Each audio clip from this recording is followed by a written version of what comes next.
I was asked to create a little tutorial on how to make these lavender sachets. I learned by watching a tutorial, but every time I make them, I do them differently. So this is just one way to do it. You start with 5 or an odd number of lavender blooms. And I use raffia.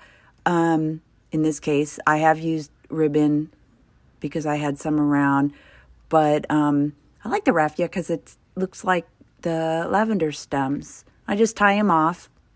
This is something unique. This isn't how the original tutorial showed me how to do it.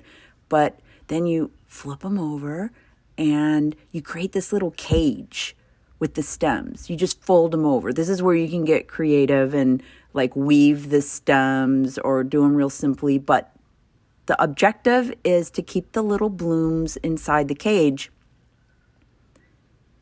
And you just hold them at the bottom.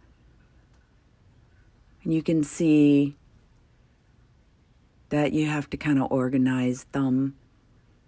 And then you tie it off with the raffia.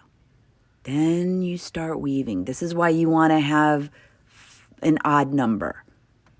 In this case, I have 5. So you could go in and out, in and out.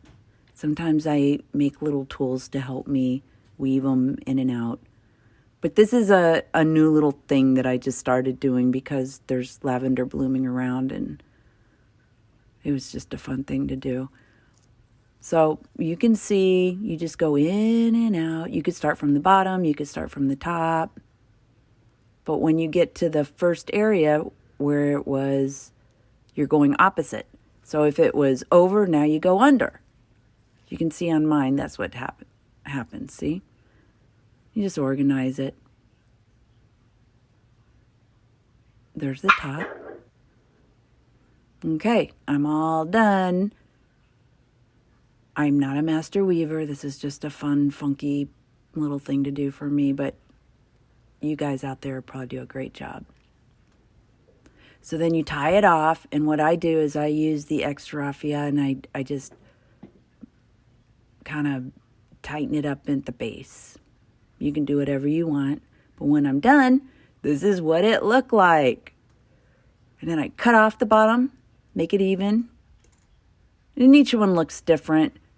See, here's some that I've done in the past. This is all that I've done. So I've just started doing these. This is one I did with a little ribbon that I had. And they dry. They smell good. I added some lavender oil